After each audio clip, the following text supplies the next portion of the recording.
Like, can everybody hear me, or am I okay? Good. So let me start this off. And like Jerry said, if there's anybody has any questions, feel free. I tried to be as thorough as I could, but I don't think I was, because there's so much information out there that really encompasses what's going on with the camera industry right now. And partially that this past year it's been very hard to track.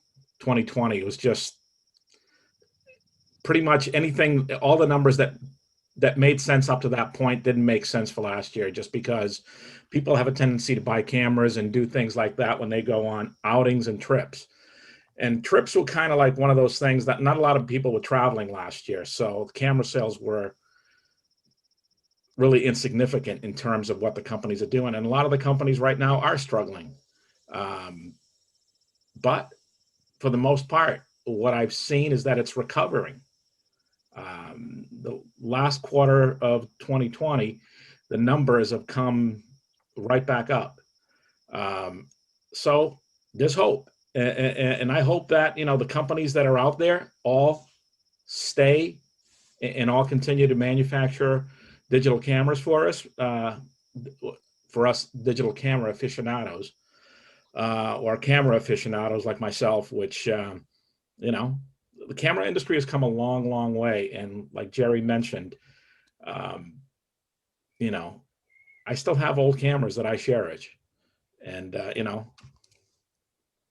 so start out, that's a Nikon F from 1966, and it still takes good quality photos for the most part. Dynamic range is a little different. But I'll start out the presentation, and if you have any questions, feel free. So let me, where am I? There we go. George? Yeah. One quick question about the Nikon F and using film. What do you find with dynamic range? Well, film does not have the same dynamic range. Say, for example, if you own like a Nikon D850, which gives you almost 15 stops of dynamic range, that never existed in film. Okay, thanks. There was a lot of trickery that went into when you got into the dark room to bring out, if anybody has ever studied like the zone system or anything like that, to bring out the max amount of dynamic range, but it's still limited, so it was different. Right. So let's kick this off. Where am I here? Okay, so the trends in the direction of our hobby. And I did focus on certain brands, and if I don't, get to the brand that you specifically are an enthusiast of, please ask. A little bit about myself. A lot of you know me. I own Fantastic Camera Service, along with my wife, Debbie, and we do, repairs on not only digital, but film, but limited on film. My experience, I have worked for a few manufacturers, including Canon USA and Sony. Sony was primarily in the video area of things, broadcast cameras and things like that. I also worked for quite a few retailers, or at least two retailers, Circuit City stores and also Best Buy. With Circuit City, I was actually their lead training technician for all the camera techs that they had at the time, and primarily, again, video. But anyway, that's just a little bit about me. And I still know quite a few people that are in the industry, although from my time in, a lot of people have moved on. So quickly looking at it, for all of us that mainly focus on digital cameras, 2010 was the peak sales for digital cameras. Around 2010 is when really cameras, all kinds of cameras were at their peak. It would not be unusual for, say, a manufacturer like Canon or Sony or Nikon, and I recall Nikon at that point having at least 20 plus models of just point and shoot cameras. Not to mention, the digital SLRs, which always were in about 10 models per manufacturer. But point and shoot were well into, you know, that years leading up to that and the years after, pretty much every manufacturer of cameras would carry about 20 different models, depending on what, you know, if whatever you wanted to do, you could probably find a point and shoot model that would do it. It was also around 2010, 2011 that marked the market acceptance of smartphones and tablets. You know, the iPhone came out in 2007, but if you recall, I used to own one at that time. There was not a lot you could do with it. And it was primarily limited to, you could take a photo, but then you couldn't really do anything with it until you got it back to your computer. You know, wireless broadband wasn't a thing then. So even to transmit any image, you know, and the way they charged for data, it just wasn't convenient. But it was around 2010, 2011 that started turning around. The other thing that happened was mass acceptance of social media platforms. And basically the drive to share what you were seeing right away basically drove people away from cameras to phone image capture. You know, there's a saying, what's the best camera? And the best camera is the one you currently have with you. And these days we all have phones that have, for the most part, a pretty decent camera. Better than a lot of the cameras that existed as point and shoots in 2010 in terms of, you know, the way the phones do it in computational photography. So for the most part, people started, you know, basically you were going somewhere, you were going on vacation, you were going wherever, and, you know, you had your phone and you took photos with your phone. It wasn't like you were doing these trips of a lifetime sometimes that you would always go and get a camera. At least I was always ready with the cameras. If I was going on a trip, I got my cameras ready and ready to go. And it started shifting away from that, where camera phones became very much commonplace. Now, looking at it, and I kind of looked at this, digital camera sales have dropped by 87%, and this is into 2019. Whereas in, you know, from 2010 to 2019, I should say. So, you know, this is all tracked by a company, an organization really, which is SIPA, which includes all the major manufacturers. And the way they track it in terms of, they say sales, but it's not, the thing is not really sales. They track how many cameras are shipped, assuming that every camera that is shipped eventually gets sold. That's the way it's basically tracked. Not, you know, when the manufacturer ships a camera, it usually doesn't take it back from whoever the retailer is, unless it's broken but that's a different statistic. So we basically look at that since 2010, it just gradually has declined. There was a little bit of an uptick in 2017, but not significant. The thing we see is that smartphones have become the standard for image capture and sharing them amongst most people worldwide. Most images are ever only shared via messaging or social media platforms. Very, very few people with smartphones print out an image from their phone. And it can be done, it's easy to do, but very few people do it. The image exists on your phone or in the cloud somewhere, and that's pretty much it. You know, it's not going back to, you know, shooting a roll of film and getting prints and showing the prints and getting enlargements and framing those enlargements.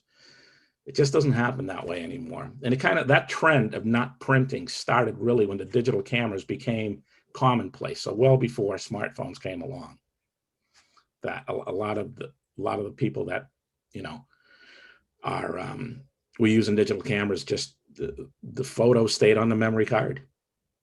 I mean, I still see it all the time where people will bring cameras in for service and they will have images, you know, they'll leave a card, and also there's a card. They'll have images on there from years and years past, just living on the memory card. So that's one thing I encourage people is to, if you have an image you really like, print it. Print it and show it off, right? So, again, I already mentioned that, you know, that's basically the numbers in terms of camera sales from 2003 onwards. And like I said, 2010, there was the peak, and it's declined since then. And that pretty much includes, a lot of the manufacturers that were out there at the time, and some of them that are no longer in the market of, like Kodak, Casio. Olympus gave up on little point and shoots well before everybody else. So they had a bit of a following, but, like everything else, they started to focus on only one particular thing. One of the things you'll see, for example, and I mentioned Nikon, it was no joke when they would have 20 plus models of just compact cameras. And by compact, I mean not interchangeable lens cameras, not DSLRs, not something that you could change the lens out on. I think the last time I checked, their website has 5 of them, 5 different models, mainly bridge cameras, that you can still get from maybe one compact camera, one bridge camera, and variants thereof. So they're still out there, but you kind of have to chase around to try to find one, if you still want a compact camera, that is. I mean, I hate to say it, that sometimes when I see these old compact cameras come in for service, I kind of talk people a bit out of it, out of repair, because a lot of times they're just not worth it. A lot of those cameras from the early 2010, 2011, if you own an iPhone, you have a better camera already with you than what those cameras were. But we focus on, the digital SLRs and mirrorless, which is where we all are familiar with, we all love to use, and where the industry right now is. And so much so that the industry, for the most part, the manufacturers like, Nikon, the Canon, Sony, Olympus, and so on, if they're going to make it, they're going to do it because they're going to sell high-end product, not because they're going to sell at the lower end. As a matter of fact, and I don't know and I'll mention this in a little while, as some of the stuff that's going on with Nikon that I haven't been able to decipher, but I don't know if it's a good thing or bad thing. I don't know, but I'll mention it when Nikon's slide comes up. So, George, we did have one question about what is a bridge camera. So a bridge camera is a compact camera that it has a built-in telephoto lens, zoom telephoto lens. Typically something in the range of, it can be fairly wide, like from 24 millimeters equivalent to, 200, 300 mil equivalent. So the lens will extend out pretty far. And that's a bridge camera versus a small compact one. It has a lot of, has a DSLR feel to it, but the lens is an integral part of the camera and not detachable. Thank you. All right, so looking at, who's selling what. This is the 8.66 million interchangeable lens cameras shipped in 2019. Here's the numbers shipped by company. And again, shipped for the people that keep track of these things, like analysts, shipped to them is the same thing as sold. If it comes out of the factory, it's assumed that it's sold. So you can see that Canon is far and away the largest seller of digital cameras in the world, followed by Nikon, then Sony, Fuji, Olympus, and then there's others. But those are primarily the largest ones. Like by others, like sometimes you would include Pentax in there, although Pentax lately has been very limited in terms of what they market and sell. Pentax itself is owned by Ricoh, if anybody's familiar with that company, another Japanese company. And they really haven't pushed. It's hard when like a company like that is owned by a different company that the vision is not the same. And there's a lot, there's a lot of Pentax people out there that are, they're fiercely loyal. And that's one thing I see, like typically when you start shooting with a brand, you tend to stick with it and tend to be fiercely loyal to that brand, i.e. Canon shooters versus Nikon shooters. And now Sony people. The other number I have is of those, 3.94 million were mirrorless cameras. So out of the last number I showed you, about 46%. And out of those, this is for 2019, mind you, Sony pretty much sold a lot more than everybody else, because Sony, what they sell is mirrorless cameras. Sony had gone away from, I believe it was 2016 that they went away from DSLR style cameras. And again, you look at that, and Nikon by far did not sell a lot of cameras. They already had the two models at the time out, which were the Z6 and Z7. Canon numbers are really high because they sometimes you say, well, Canon mirrorless, and people, oh, they just started that. No, they've actually had a mirrorless system for quite a while, the M system. And it sells very well in Asia, and I'll get into that in a little while. What's that system, where that system is going, and what it represents to them anyway. Any questions on this? George, one question on, you said on the interchangeable lens cameras for Sony, it's 1.66 million. And then you said mirrorless is 1.65. So like almost everything they sold was mirrorless. Is that okay? Pretty much.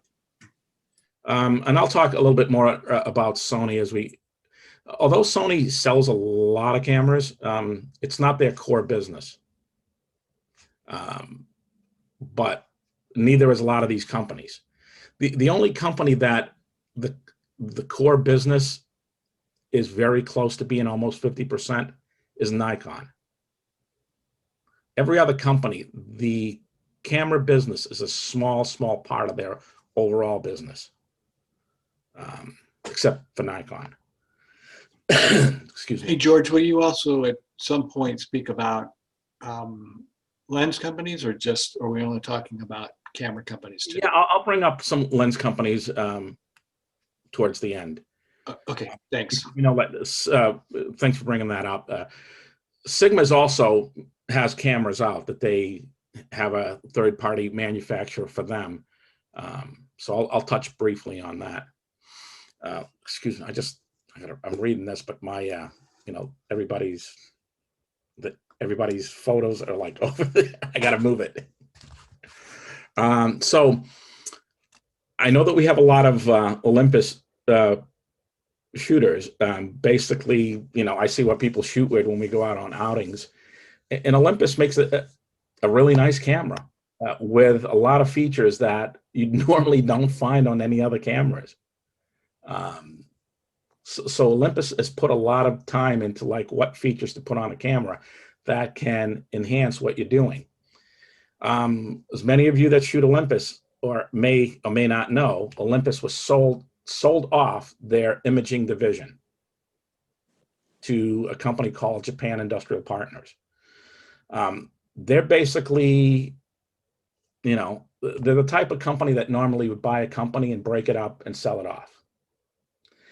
They have come out and said that they're not going to do that with this.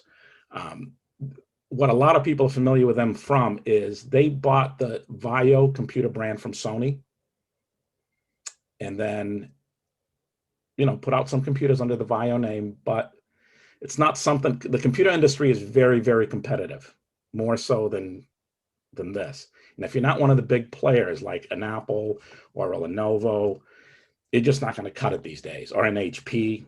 It's just not going to work, because they have all the Dell, HP, Lenovo. They basically have all the contracts to supply firms and the government and all that. So if you're not in that, you're just not going to make it. And that Vaio brand didn't make it, so Japan Industrial Partners sold it off. But hopefully they won't do that with what the new company is called, OM Digital Solutions. We don't know yet. I don't know, and I haven't seen anything written about it, whether or not it'll be called Olympus, because Olympus still continues to exist, albeit as a different company. Their focus right now for Olympus is in the medical device industry, which they had been in for a long time. Microscopes, different types of scopes.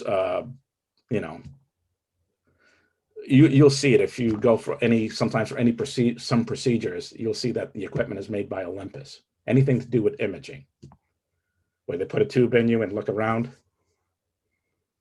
Olympus makes a lot of that equipment.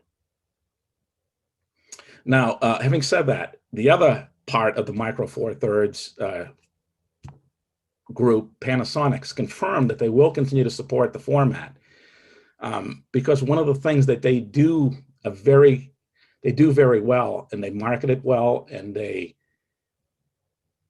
continue to sell very well, is the video abilities of Panasonic cameras in the Micro Four Thirds format.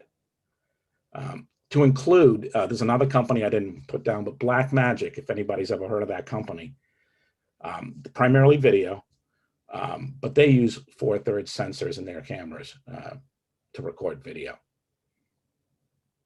And there's other, sensors are made and sold to other companies for industrial devices. So I think it'll stick around. I really do.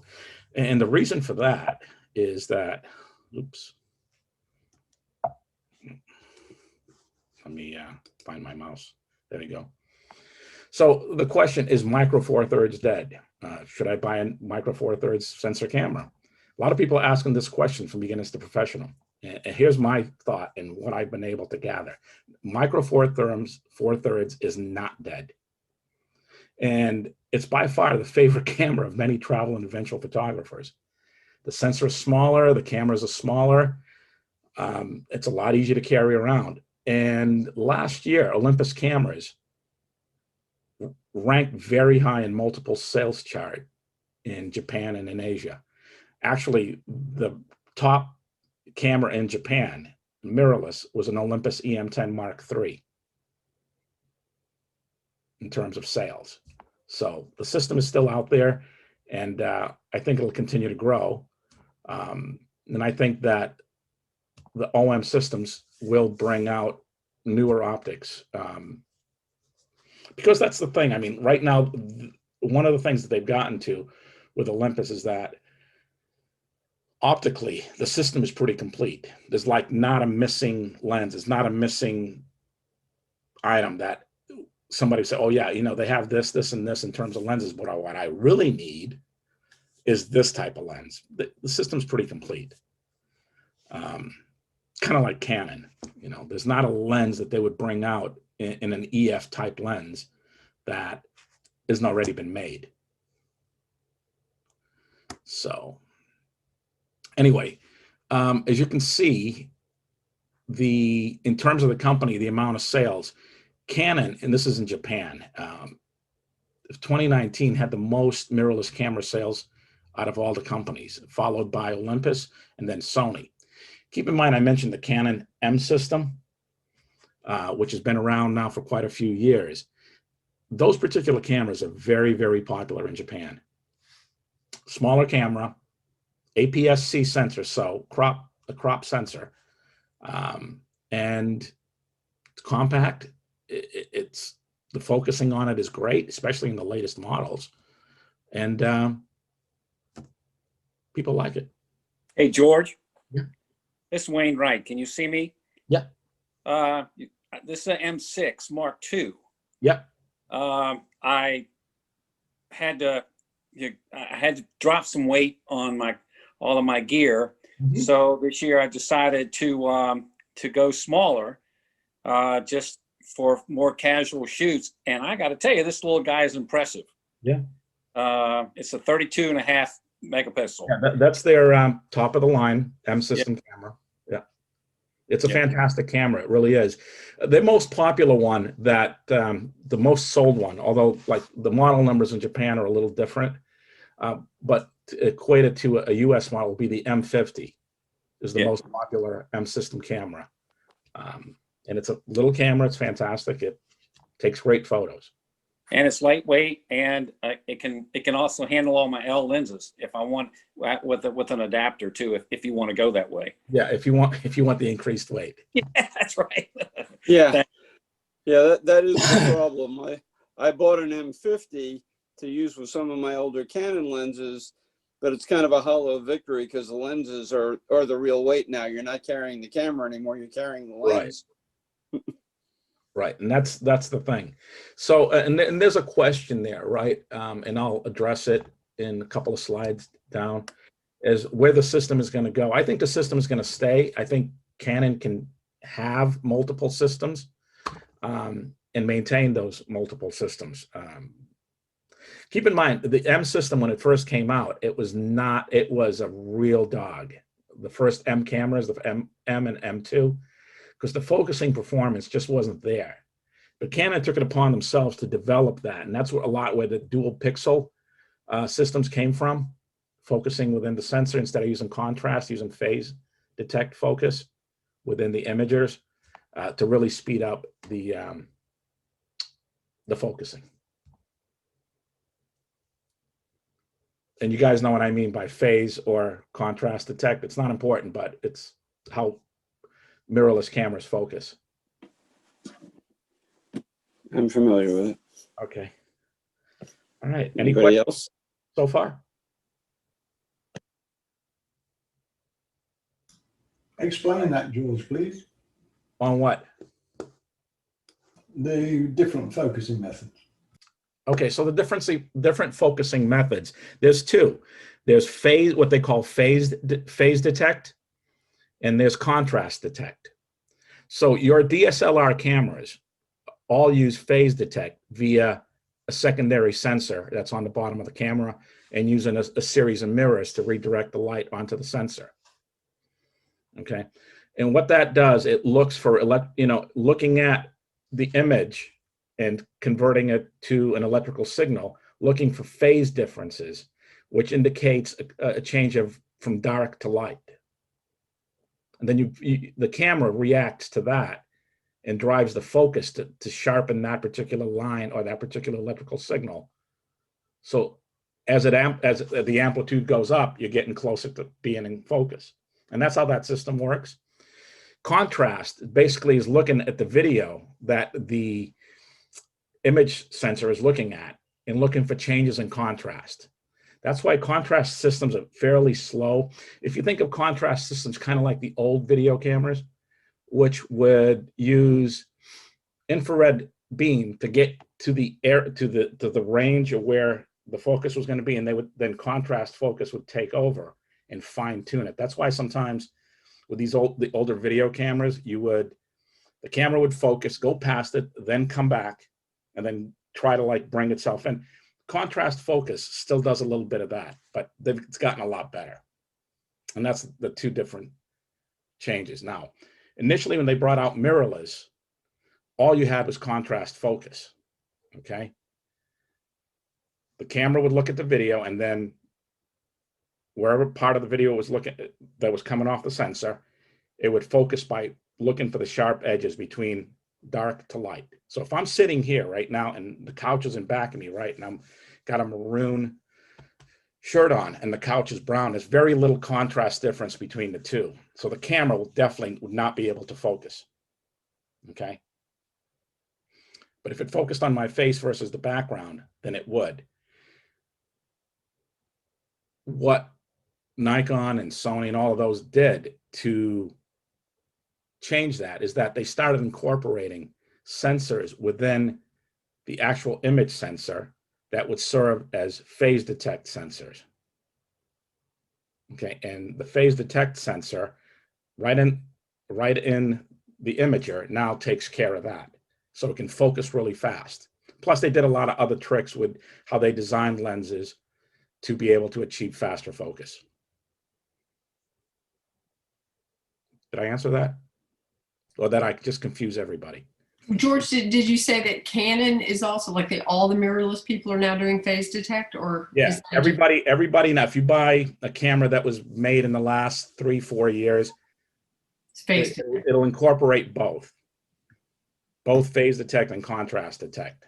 Okay. One is kind of like the rough focus, and the other one is kind of like the fine focus to get it to a certain point, and then the other one will take over. Okay. George, there's a couple of questions in the chat. Can you see those, or do I need to read them to I you? can bring up the chat. Hold on.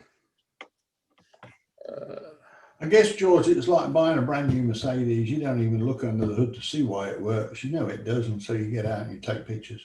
What's a Mercedes? What is this Mercedes thing you speak of? Yeah, I know. It's like buying. Yeah, Jerry, I don't see it. Okay, so there's a couple in Oh, I here see from the chat. Okay, yeah, Don at the end. okay. All right. I'll start from the end. Phase detect or contrast detect work best in low light. Okay, the contrast detect, I'm sorry, phase detect will work best in low light. Okay, contrast is very hard to work in low light because when I say contrast detect, if you look at in back of me, my shirt and the couch, there's very little difference in the contrast. Okay, the phase detect might be able to see, where my shoulder is and be able to focus on that. Not guaranteed though. That's why, a lot of times when you look at reviews for a camera, it looks at whether or not low light sensitivity, because that's going to matter when it comes to, focusing, not just the ability to capture images in low light with, with less noise. That all goes hand in hand. Do I know why? I've never seen, as far as phase detect turned off. I think it depends on the lens. Are you using a native Sony lens or an adapted lens? In other words, a newer Sony lens. It really does depend on the lens. As far as, I never realized it did that. Hi, George. This is Don who wrote that. Yeah. Yeah, using native Sony lenses. Okay, and it always defaults to phase detect being turned off. Well, I haven't checked with every lens that I have, but I have noticed it with several primes, a couple of primes. And they're actual Sonys, not like Sigma or. Right, G-Master lenses. Okay, so G-Master, it should. I don't know, but that's a good question. I will make a note of that so I can, because now I want to know. I do have a Sony A4 here, R4, and I can test that out. Let me just write that down so I think those were the only two that were open in the chat for you there. I will briefly, for Jerry, I'll touch on Leica. So yeah, I'll touch on that at the end. Okay. Let me just move this around so I can see. So Canon dominated the global digital market in 2019 and held close to half of it in 2020 at over 45%. Sony and Nikon followed in the ranking with 20 and 19% of the market. Fuji Holdings and Panasonic were basically held about under 5% each. So Canon's still doing pretty well. And you don't, usually when you talk about camera companies being in trouble, you don't normally hear the Canon name. Typically, you don't hear any of these other names other than Nikon, and I'll get into that in a minute. Sony's, again, their camera business is very strong. Panasonic, with a Lumix brand and now with a full frame Lumix using Leica glass, has been very strong. And they developed a new mount called the L mount for both Panasonic and Leica lenses that, full frame, because they want, for some reason, they wanted to get into the full frame. I think it was partially driven by Leica because Panasonic provides a lot of the engineering in terms of manufacture for Leica. Not final assemblies, but the boards and the imagers and things like that come from companies that Panasonic owns. And pretty much, you always want to think that a Leica and a Panasonic are the same camera, but they're not. The firmware that's put in them, the even some of the hardware is not the same now. And I'm talking about full frame lenses. I mean, full frame cameras. But when it comes to, you see a lot of Panasonic rebadged as Leica, like some of their point and shoot, high end point and shoot. Like, for example, on the Panasonic LX100, which I believe is a micro four thirds sensor in it, is rebadged as a Leica camera. I don't know the Leica model. It's Deluxe. I forget what number it is, but it's a Panasonic camera. The only thing different from it is the firmware in it. I mean, the boards themselves are the same exact board that's an LX100, but the firmware is different. And not just for looking at menus being different. I'm talking the way the camera processes signal is different. And that's Leica does that. Where am I? There we go. All right, Nikon. Nikon's going to be fine, probably. And I say that because Nikon has got a lot of catching up to do. And that's not to take away, when I mention this, I'm not piling on Nikon. Hey, Nikon. It's just a fact that although, I don't want to say it this way, but it's like Nikon over time became a bit lazy based upon, hey, when Nikon, people are just going to buy Nikon because when Nikon, it's an attitude that permeates the Nikon as a company to a point where, I've talked to other techs and other people in the industry. And when Nikon used to go to camera shows and camera events, they haven't in a long time. I'm going to say about 5 years. For example, you'll have an event like, Camera Show in New York, or even smaller events like the Burning event here. Nikon hasn't shown up for those in a long time. You have Canon, you'll have the lens manufacturers, Sigma, Tamron, Olympus would be there, Sony would be there. Nikon, no. I mean, literally the attitude for them for quite a while was like, we really don't need to go to those things. So people start to notice things like that. And I think what happened there is that part of their management looked at the imaging business as not being a not necessary part of the company. Because Nikon, although almost half what they do that's like in the 40% range, 38 to 40% is imaging. They do a lot of other things, okay? Photolithography is one of the biggest part of the business. So what that is having a machine that will basically do photolithography for semiconductors. And they own a lot of those patents. But no company is too big to fail. We all know that. So I hope they don't, because, I'll be honest with you, their high-end product is really nice. The new Z cameras and the D850, they're really nice cameras. And they're finally starting to catch up in mirrorless. And I don't know why they haven't.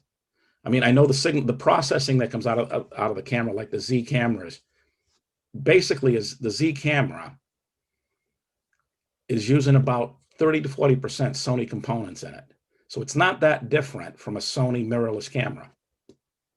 But the signal processing is done differently. And because of that, it gives the image a different look and feel to it, as much as digital images can have a feel to it. Excuse me. So I think they'll be fine, but we'll see. Okay, let me just move things around so I can read this. So Nikon, and I'm looking. Let me just look at the chat so I don't miss anybody.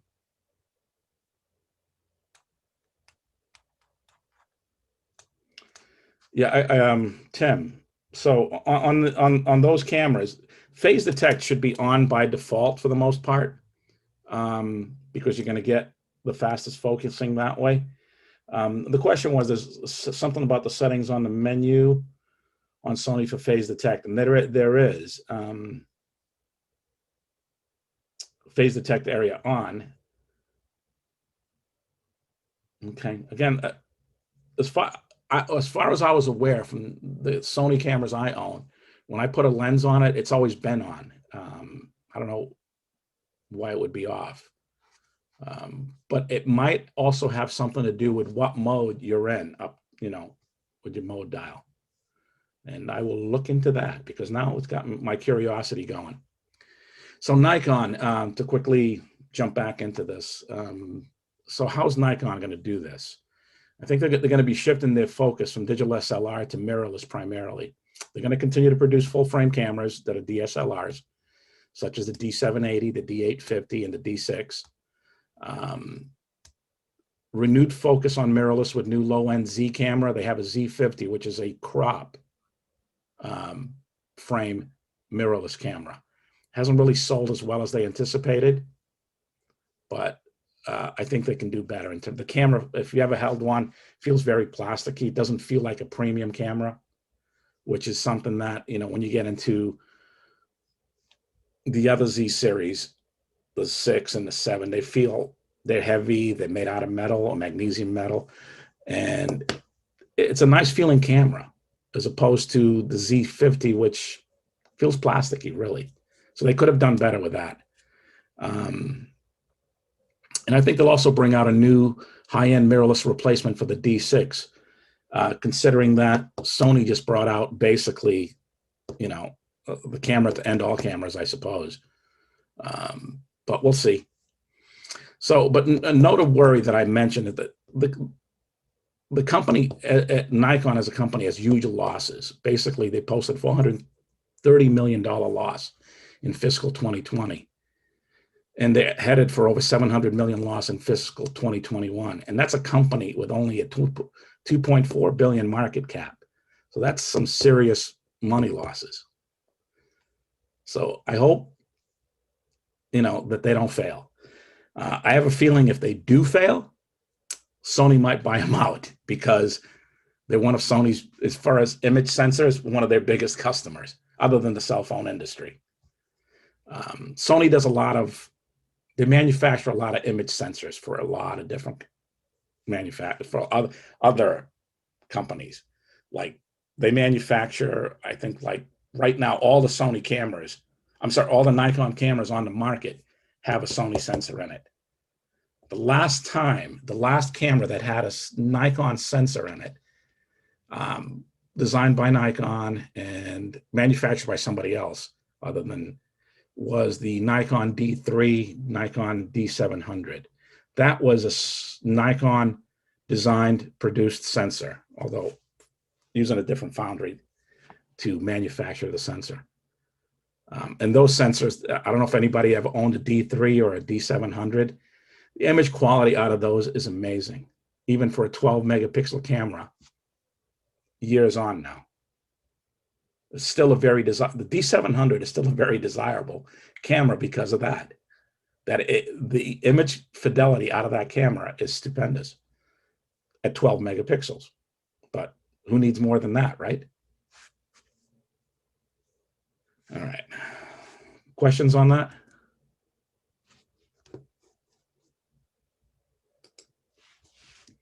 Did I lose anybody yet? All right, so Sony. Sony's like all mirrorless all the time. They have a very short development cycle when it comes to bringing out new cameras. You're looking at Sony. Every time you turn around, they have a new camera out. Usually 6 to 8 months is the development cycle, which is really, really, small amount of time. It's great, except you just bought the latest and they bring out something even better within a couple of weeks. So that's one of the gripes people have against Sony, is that they're continuously bringing out something new to a point where what you just paid a ton of money for, it doesn't feel new anymore. While the other companies, the development cycle seems to be at least on average a year or two, typically 2 years between models if you're a Canon user. Same thing with Nikon. It's about 2 years between models. Not for Sony.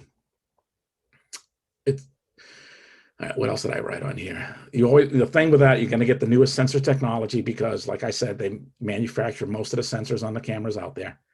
And a lot of people don't know this. Sony manufactures about all the sensors on, not all, but a good 80% of the sensors on phones are Sony sensors. The other thing with Sony that I see is that their optics seem to be priced slightly higher than everyone else, usually on average 10 to 15% higher. Their G Master lenses are fantastic lenses, just amazing, amazing optics. But they're pricey. And the other thing I, at least for me and for other people other photographers I've spoken with, Sony really needs to work on their camera menu interface. It's not always the most intuitive menu. Sometimes you're looking for something that might be buried in the menu 6 or 7 layers deep.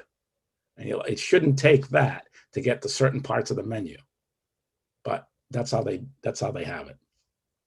Any questions on Sony or comments or? You've been using some Sony equipment for some portion of the time. Yeah. The first thing that I noticed when I investigated them was this menu issue. How long does it take you to get used to that? It doesn't, because I shot with Canon for such a long time that certain things, although I can go from shooting with a Canon camera to a Nikon camera and fairly quickly get to what I need, although they named it differently, but it's there. With Sony, Right. sometimes it's not intuitive. At least to me. Okay. It takes not me just a while me. to get through the menus to say, okay, I'm trying to do this, but I can't get to that because now they're calling it something else. You know what I mean? Hey, Yes, George, I do. George, you said Sony brought out a camera to beat all cameras, though. You said that. They did. They just brought out a new camera a couple of days ago. The specs on it are amazing. It's 50 megapixel camera. It's not the most because they do have the R4 that has 61 megapixels, but the focus system is greatly improved. And what they've decided to do, which is kind of what Canon does on their high-end cameras, they use dual processors in them, like their Canon 1DX series cameras use dual processors to speed up both image processing and basically the feel of the camera, how quickly it focuses, how quickly it captures images. So now Sony has started doing that because the answer is not always when you put in a processor on image, not only an image processor, but a signal processor on the cameras to ramp up the clock speed to make it go faster. Because anytime you do that, you generate heat, which is part of the problem they're having with their R5 series. You can only clock a microprocessor so fast because then it'll just generate heat and then you got other issues. So what they do. also brought out that $2,500 phone to go with that camera. Yeah. Yeah, I saw that. I saw that $2,500 phone last night. I thought, oh, an alternative to the iPhone, and then I clicked on the price. Yeah. So, and that's the thing. The same thing with optics for Sony. And I forgot. I saw this image somebody had taken when I think it was when the R3 came out, and they brought out this 600 mil lens, and they took some, images of somebody on Safari. And they're great images, but when you add it all up, you were looking at, at the time, because the stuff had just come out, I think it was $17,000 worth of gear. I mean, Yeah. Anyway, but don't get me wrong, Sony, their G Master lenses are amazing optics, and they're built, at least for me, looking at what I do, they're easy to service. It's an easy, optic to service. So I like it based on that too. But there are a lot of complaints on the dust that gets into them, right? Yeah, and that's okay. So I'll address, like, mirrorless cameras are going to get dustier than any other camera. It just, than a DSLR. And people say, well, the mirror is there and that's why you don't get dust. It's not because the mirror is there. It's because the shutter is closed at all times. It only opens to take the photo on a DSLR. On a mirrorless camera, the shutter is open all the time. Okay, so there's no barrier there. I know when Canon brought out the R series, the shutter closes when you turn off the camera. It doesn't stay open. So when you change lenses and things like that, there's less chance to get dust into the sensor. And now the new Sony that just came out is also doing that. But to me, it's like Sony could have done that a while ago, and probably not a big deal to be able to do that via firmware, but they haven't. But on the new one, that camera does that. When you turn it off, the shutter closes. And a lot of times the reason that was given is that they didn't want the shutter to close because they didn't want people to put their fingers in it and damage the shutter. But who does that? Right. Anyway, let me move on to the next slide. Oh, I skipped one. Okay, I didn't talk about the Canon one, and I was going to talk a little bit about some of the other stuff that I didn't put on a slide, but I'm going to talk about it. To me, what I'm seeing right now from Canon is they seem to be going all in on mirrorless. They have not really brought out a DSLR other than an entry level like a T7 or a T100, which is basic Rebel camera, in a while now. Everything that they're bringing out, everything that's being talked about is mirrorless. They have stopped, for now, developing EF lenses. Okay, that doesn't mean stop manufacturing them. They've stopped developing them. And the reason is like this. Basically, if you're familiar with a Canon system, there's basically a lens for just about everything. And there's really not any gaps there that they could say, okay, we'll introduce a whatever millimeter lens. It just isn't needed. It's there. It already exists. Now, the other thing I've seen, speaking of lenses, and I don't know if this has to do with COVID and the manufacturing delays that have been going on, and I've seen it with primarily Canon, their lens prices have gone up. And in certain situations, have gone up a lot. Take, for example, Canon 100mm f2.8 macro L lens. This lens a year ago, a little over a year ago, brand new from B&H or Adorama, would set you back $899. That's what that lens cost at that point. Used ones were going for about $600. Now, the lens new now is close to $1,400. Okay, and it wasn't available for a while. You couldn't get one.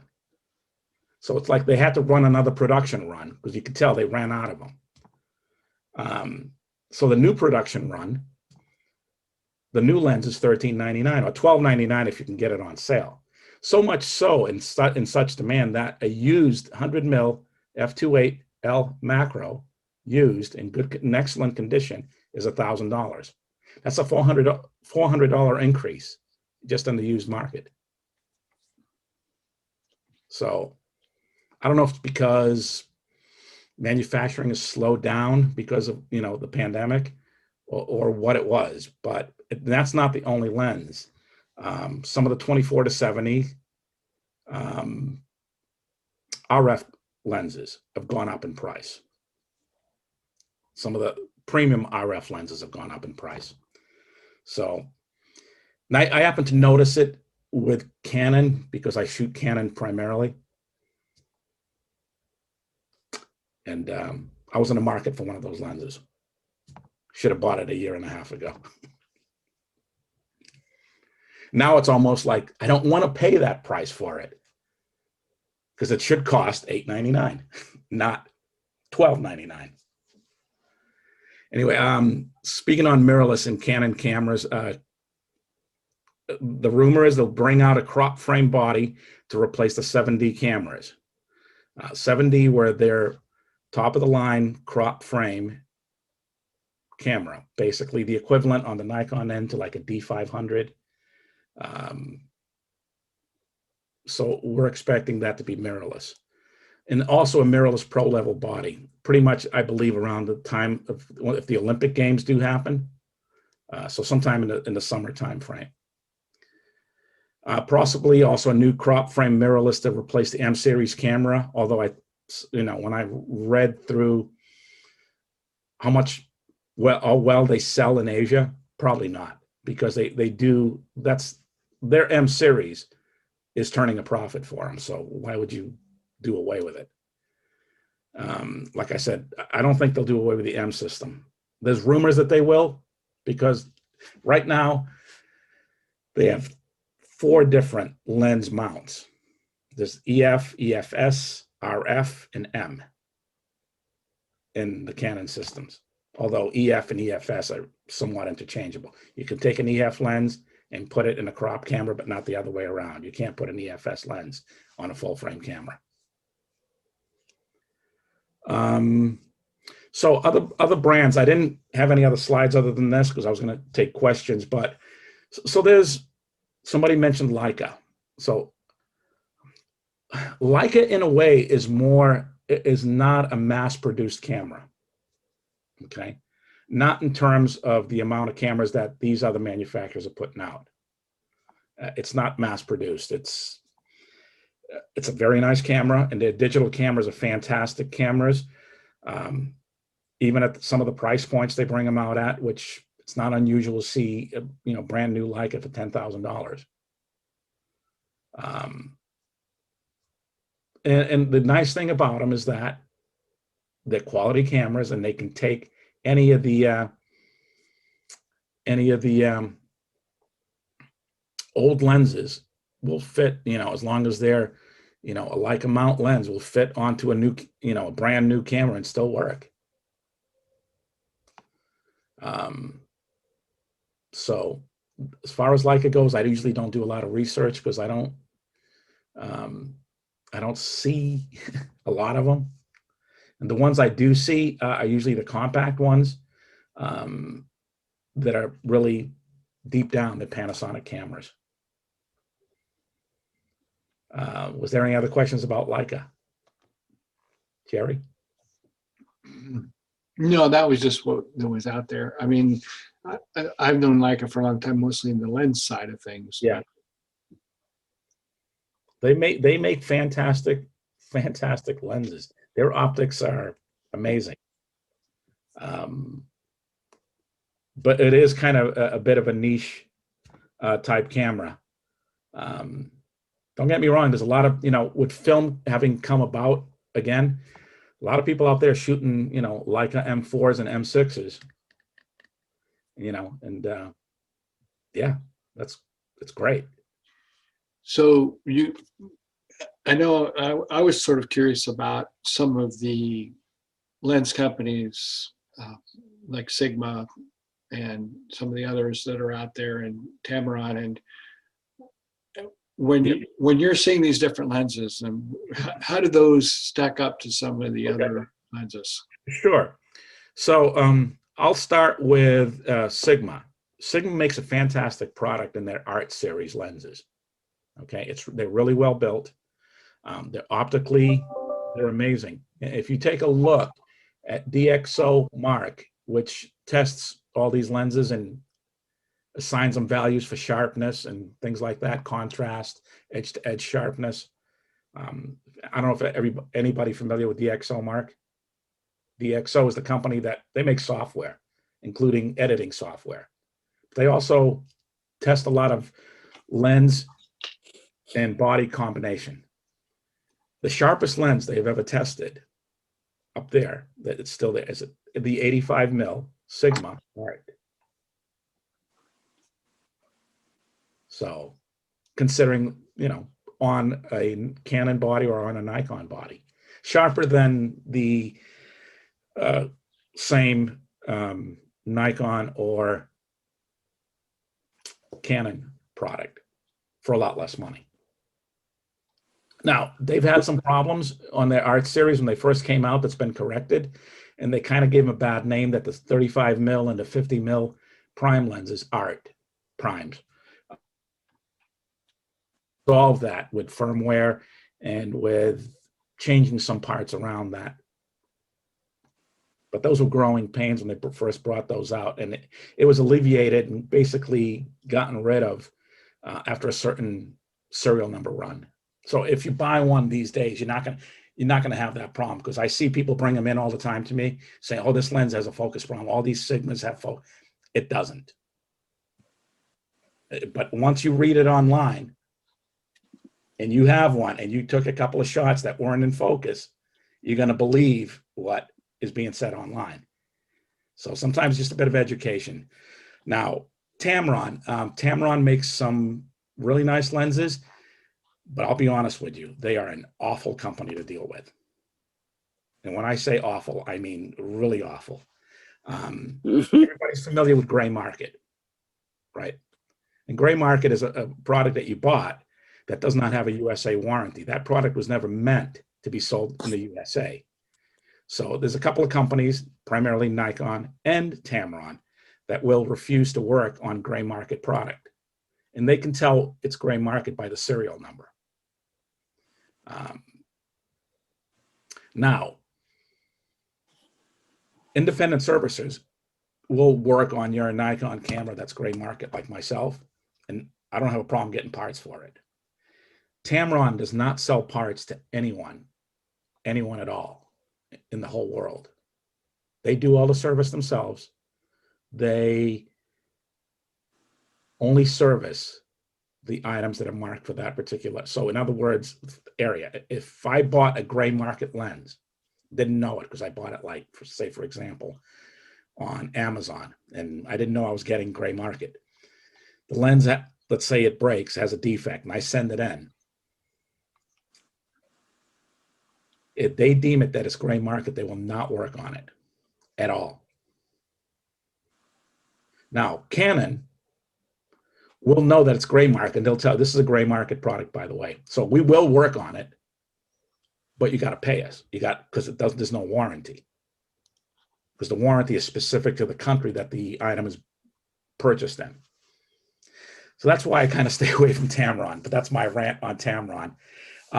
So much so that it's even hard getting just a piece. Let's say that the lens rubber for your lens fell off, it just stretched out. To get a piece of rubber from them, they wouldn't sell it to me.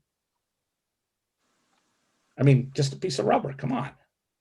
No, you got to send it in, or give us the serial number from your lens. And if they deem it's Gray Market, they won't deal with it. Other than that, Wow. they're a great company. Just make sure the product that you buy has a USA warranty.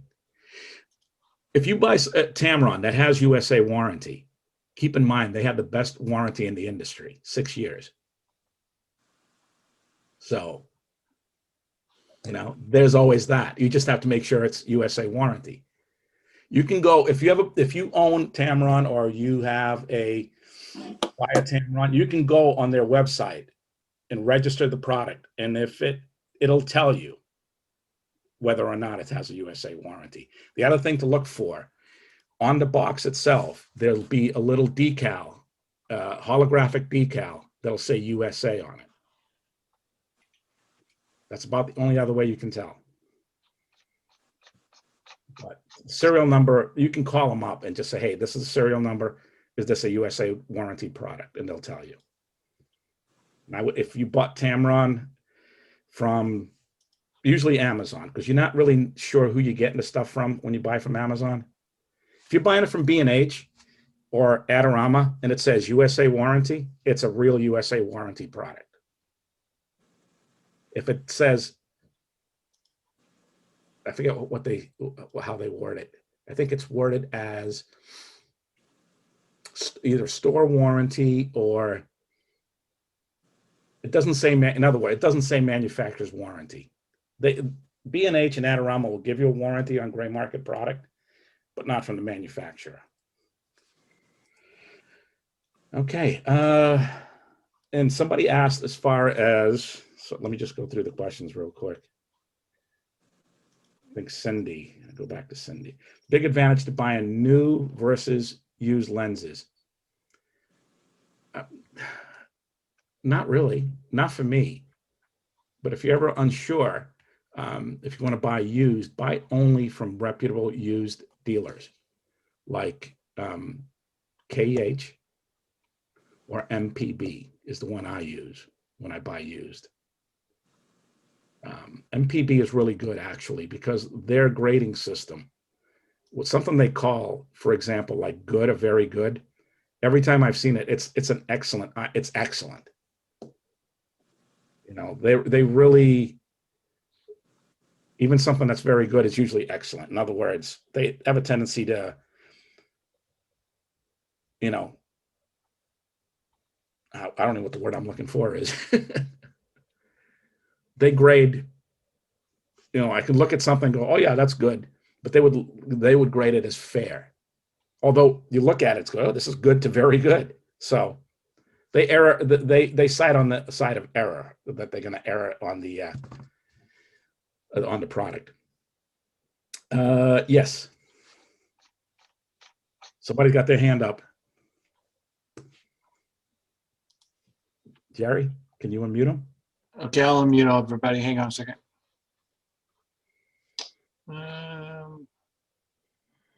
Where's my unmute all? And Don, is it the camera or the lens? It's actually the photographer, Don.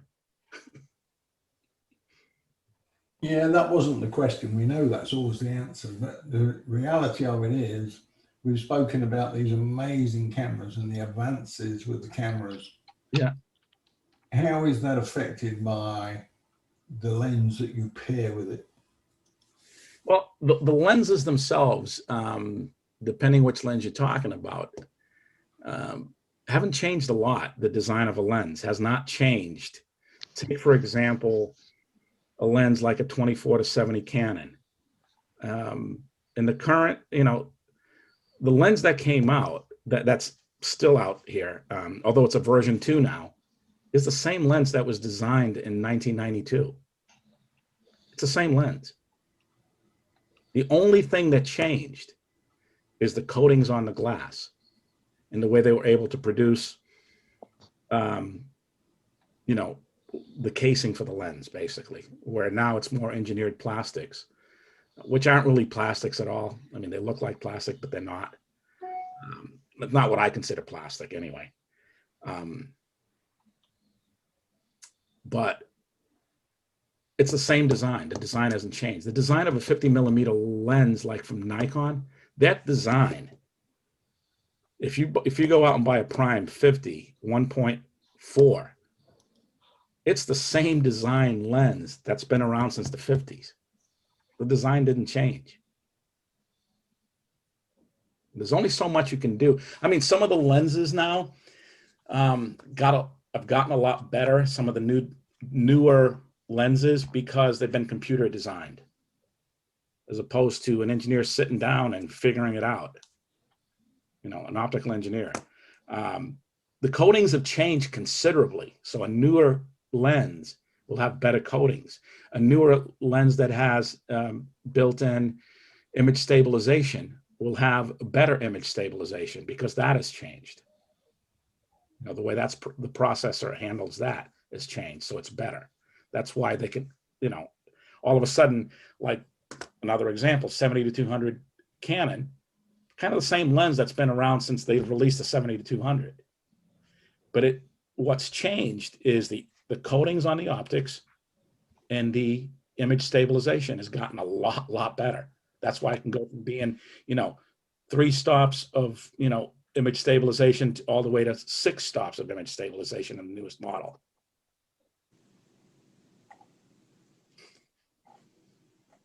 Okay.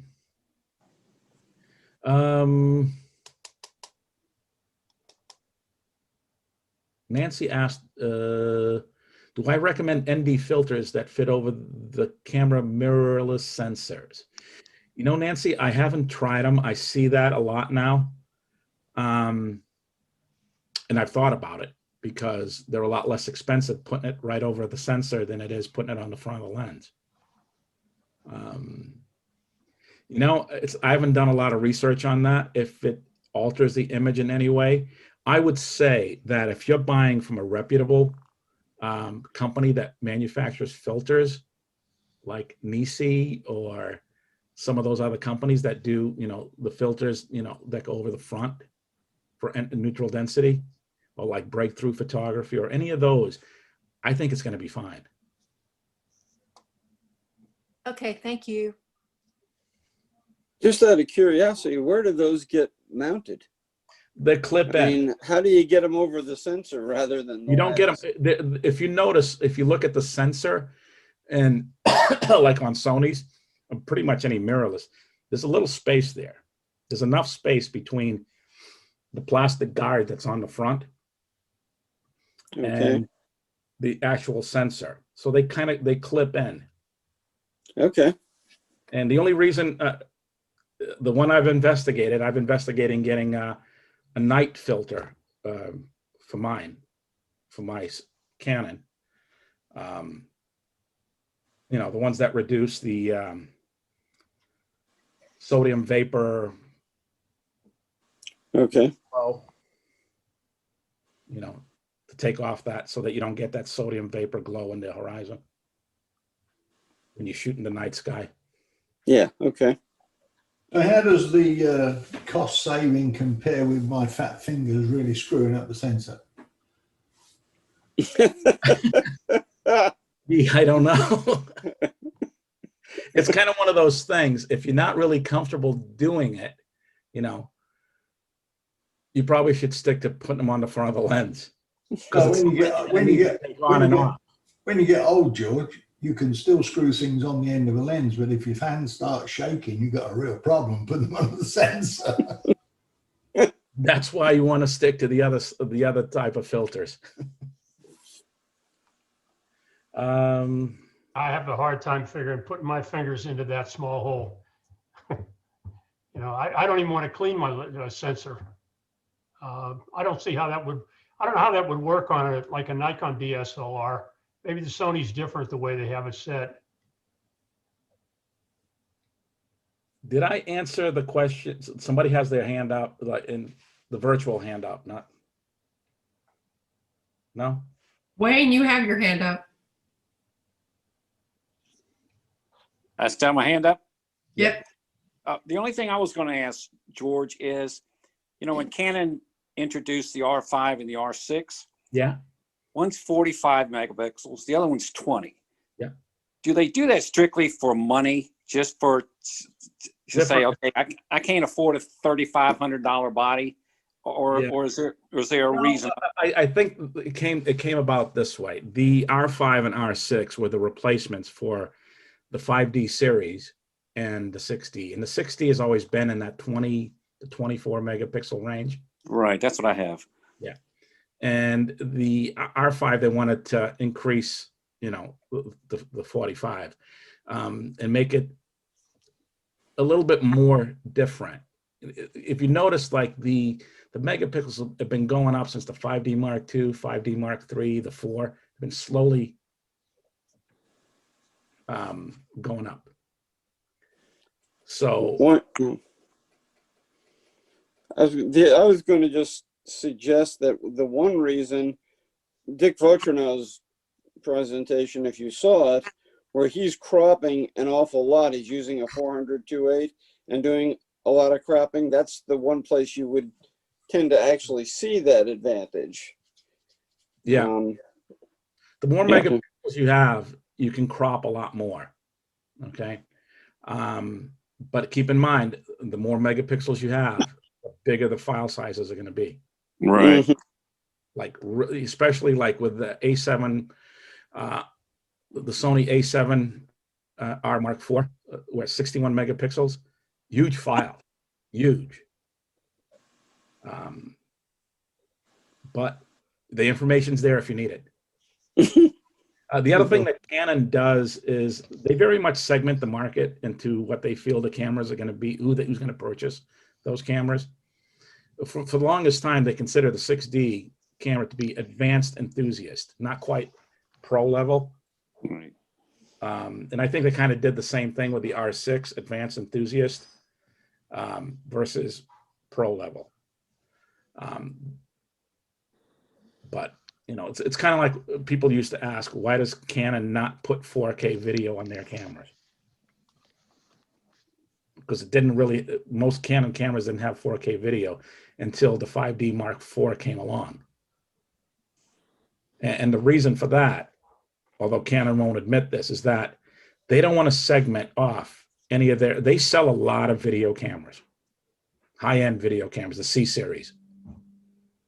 And they don't want to pull any of their customers from there so they can go shoot with a DSLR.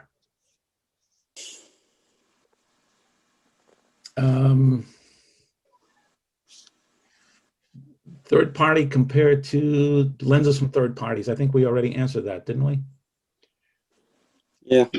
Yeah, I Sigma. thought you did. I think Sigma makes a fantastic product. Tamron makes a fantastic product. Zeiss is good too.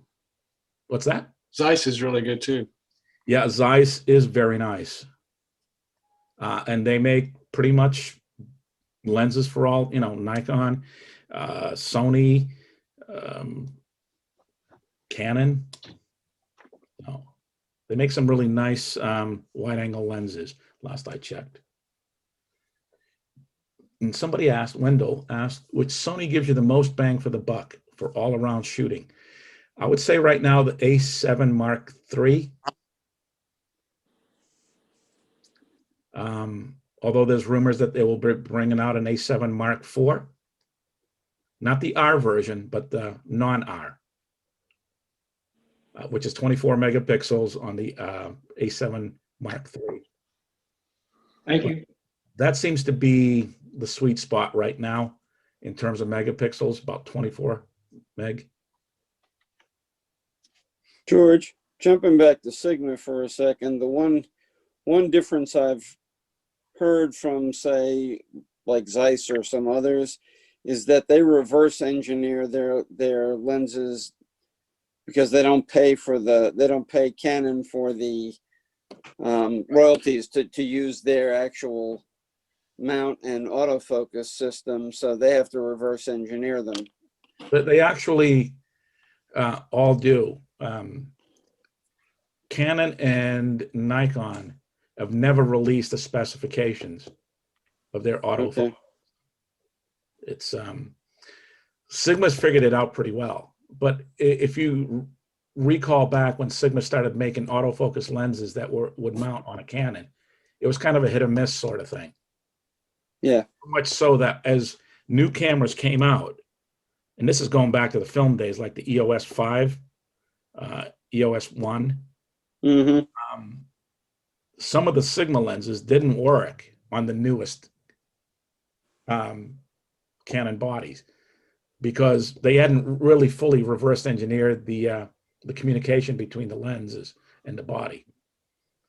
Yeah, I had that experience. That was also the problem why it took so long to see Sony mount lenses, not from Sony, from other companies other than Zeiss, because they had a technology agreement in place. But like from Sigma, took a while, if you recall, to start seeing Sigma E-mount lenses.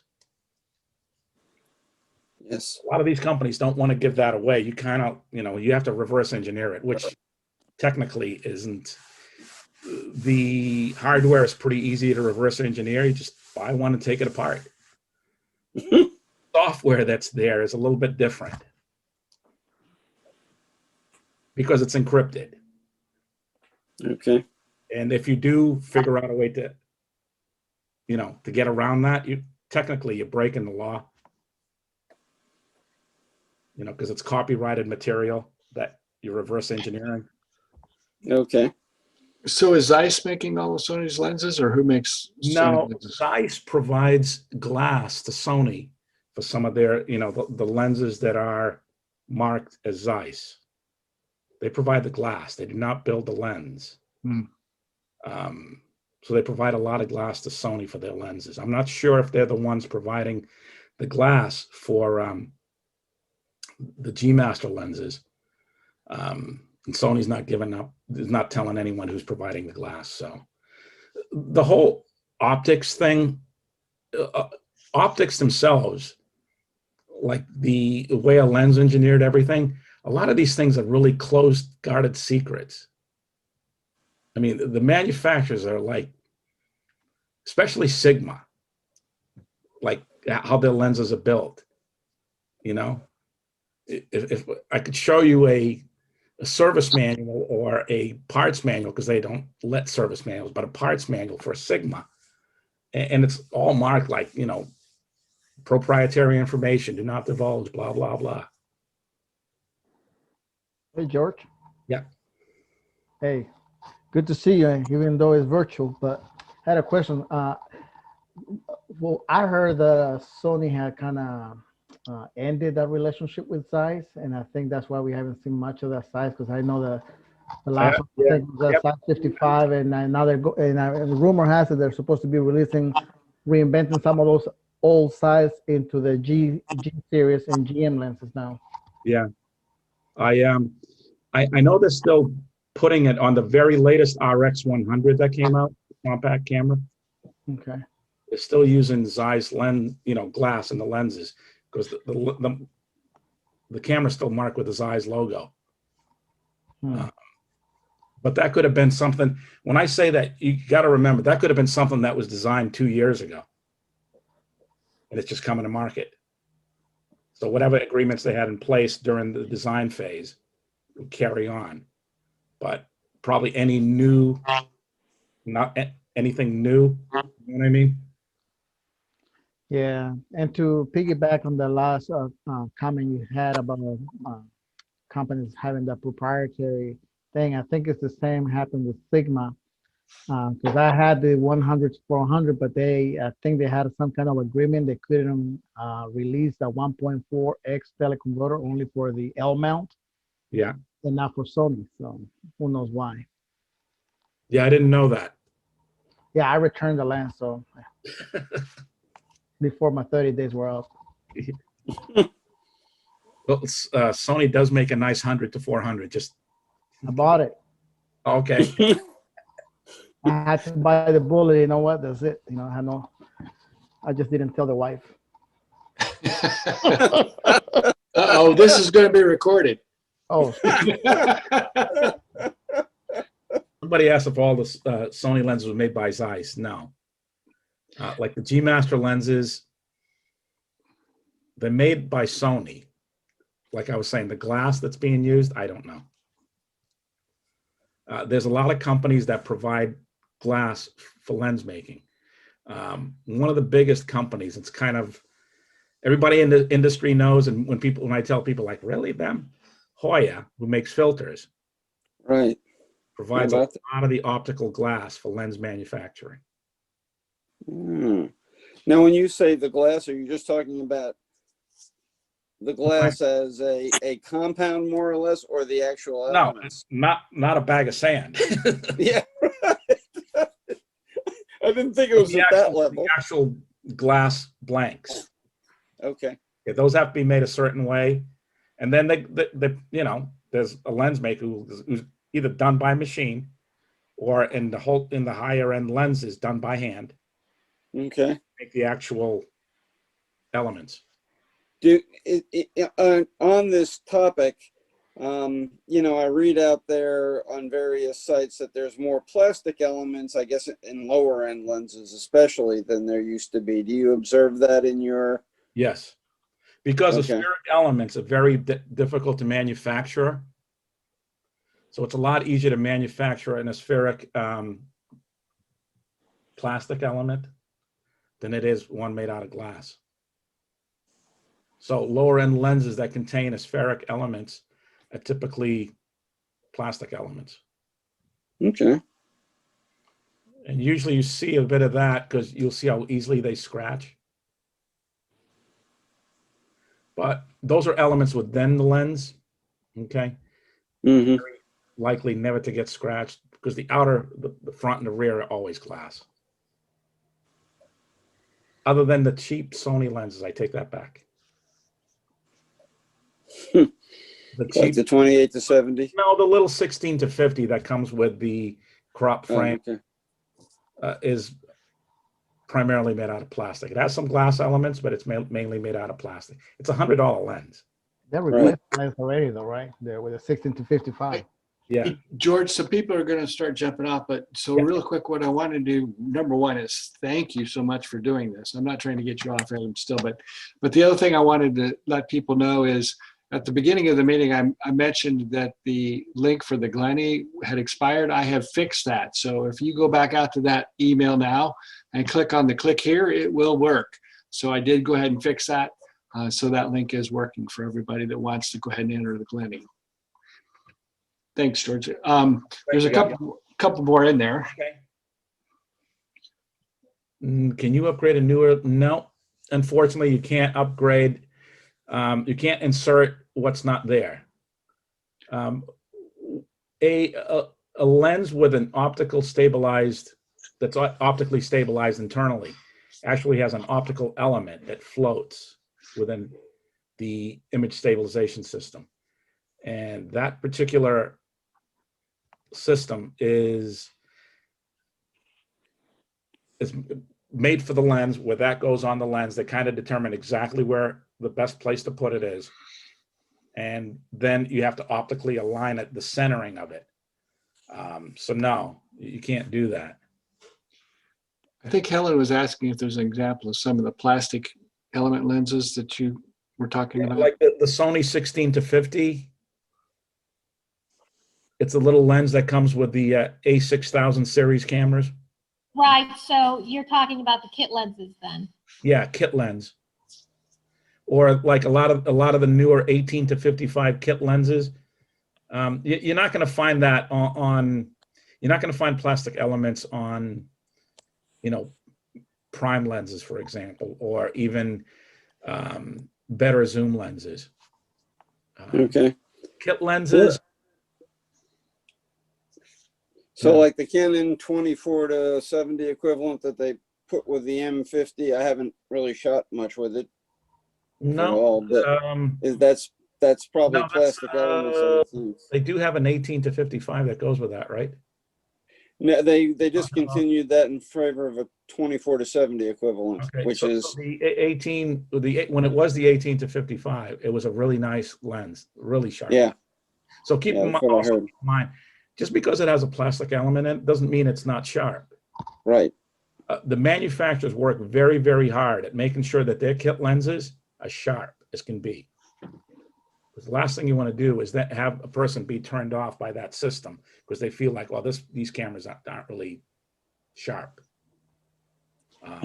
So there is a question here about cropping in megapixels. I'm going to maybe paraphrase a little bit better. So if you have a shorter lens with a lot of megapixels versus a long lens with a shorter megapixel or with fewer megapixels, what do you think is going to give you the same image if you get basically the same image out of a highly cropped image that comes out versus an image with a longer lens? In your experience, which one do you think was going If to you're come out shooting, better? you're always going to get better with a longer lens. I mean, the image is going to fill the frame, so you're going to have more megapixels of information within that, whatever you wanted to crop. It's kind of like when I take and put I can take and put a Sony E lens for the crop camera on my full frame camera. It's not going to use the whole sensor, first of all. It's only going to use a portion of the sensor, the central portion. Okay, so instead of using like 24 megapixels, I'm only using, I think on average it was like 8. When it's cropped, it's only an 8 megapixel image. Don't quote me on it, but it's significant. No, I Yeah. guess what I'm saying is, so I have a 40 megapixel camera with a 100 millimeter lens Yeah. versus a 24 megapixel camera with a 200 millimeter lens. So the one gives you more megapixels that you can crop out the image of with the shorter lens, but the longer lens gets that image full frame, and so you don't have to crop. More detail. Yeah. So that's been my experience, is the longer lens typically gives you a better image than trying to shoot a lot of megapixels and crop something out of it. I mean, you I think in good. but after a certain point, you're just enlarging the pixels, so the detail starts to go away. Mhm. Anybody that's done bird photography probably knows that because the bird could be pretty I far tried away. it. Yeah, Huh? I tried it with my A7R3, and I had my custom button to one of the custom sections of my camera, and I tried both and shooting a full frame and cropping it in post. Yeah. Versus shooting Super 35, which even though it gives me 80 megapixels, Yeah. I noticed, I mean, a picture still comes out nice, but it's not using the full sensor, so I don't get the depth of field. So I'd rather crop in post, Okay. and that way I can play around with different composition. Whereas if I shoot in crop and I decide I don't want it, it's too late already. I don't have nothing. At least on full frame, I can revert back to the full sensor. Yeah. So I decided, that's why I went ahead and just bought the extra long lens and have all the extra megapixels to play with if I decided to. Right.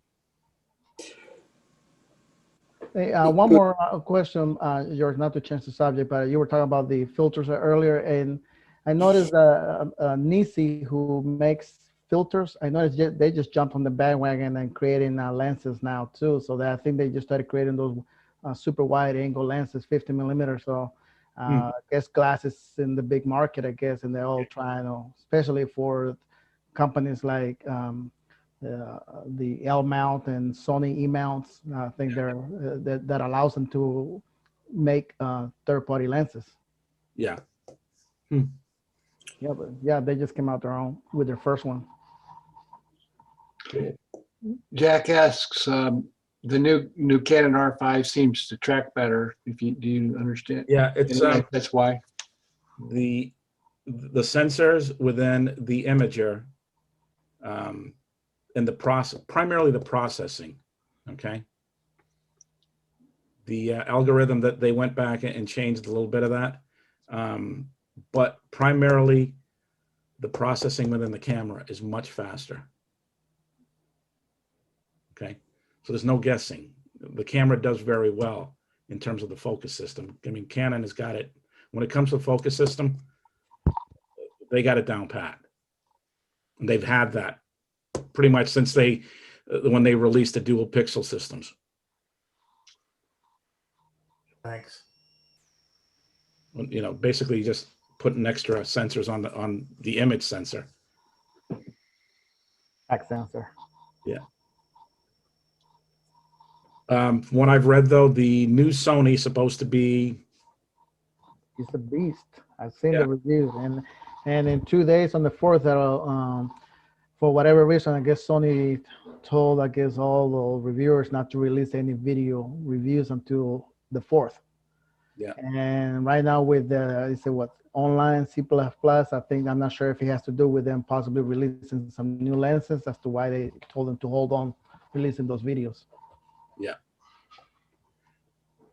All right, guys. Is there any other questions? I don't want to keep anybody longer than they feel they need to be. I want to thank you very, very much, George. This has been informative, and thanks for doing so much ad hoc question answering. I think that helped. Thank you, George. Thank you, guys. Appreciate it. All right. I will post out the video relatively shortly. I'll try to get it by the end of the week. Thanks, everybody. Thank you. Thank you, George. That was fantastic. Gracias, Jorge.